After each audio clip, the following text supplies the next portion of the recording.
Hello दोस्तों, मैं सचिन मौर्य मुंबई माया नगरी से एक और कहानी लेकर हाजिर हूँ आपके सामने। एक व्यक्ति था, उसके गुरु एक सन्यासी थे।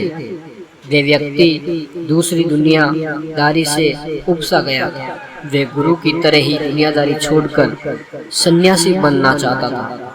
उसने अपने परिवार को ये बात बताई तो सभी ने मना कर दिया, ये कहते हुए कि हम सब आपसे बहुत प्यार करते हैं।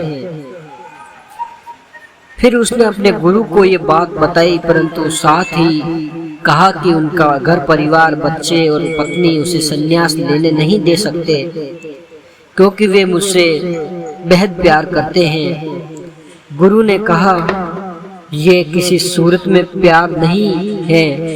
गुरु ने उसे बहुत समझाया, पर वे व्यक्ति नहीं मान रहा था। फिर गुरु ने कहा, अच्छा ठीक है। गुरुजी उस व्यक्ति को मठ में ले गया। उसके बाद गुरु ने उसे योग विद्या सिखाई, जिससे वे अपनी सांस रोक सके। मुर्द जैसी अवस्था में घंटों तक रह सकता था। ये सब सिखाने के बाद गुरु ने उसे एक योजना बताई और कहा, उसे घर भेज दिया। दूसरे दिन वे व्यक्ति अपने घर पर मुर्दा पाया गया। परिवार के सारे लोग इकट्ठे हुए, सभी रो रहे थे, विलाप कर रहे थे। वही उसकी पत्नी सबसे ज्यादा दुखी हो रही थी। पूरे घर में कोहराम बच गया था, सभी की आंखें नम थी। वे व्यक्ति मुर्दा अवस्था में था, मगर योग अवस्था थी। आसपास के माहौल को महसूस कर सकता था और सुन सकता था। उसे बड़ा सुकून मिला कि उसका परिवार उसे कितना प्यार करता है। उसने संन्यास का इरादा त्यागने का फैसला कर लिया। कुछ ही देर बाद उस व्यक्ति के गुरु वहां पहुंचे। गुरु ने सभी को शांत किया और अपने शिष्य के पड़े शव को देखा। कुछ देर शव को देखने के बाद उसके परिवार वालों को कहा, इस शव में जान फूंका जा सकता है। इस व्यक्ति को मैं अपनी विद्या से जिंदा कर सकता हूँ। ये बात सुनकर घर के सभी लोग खुश हो गए। सभी को एक उम्मीद की किरण नजर आने लगी। फिर उस सन्यासी ने कहा, तो आप ये काम जल्द से जल्द करिए। इस पर उस सन्यासी ने कहा, एक समस्या है। इस कार्य के लिए परिवार के किसी अन्य सदस्यों को प्राण त्यागना पड़ेगा। ये सुनकर सभी लोगों की सांसें रुकी रह गई।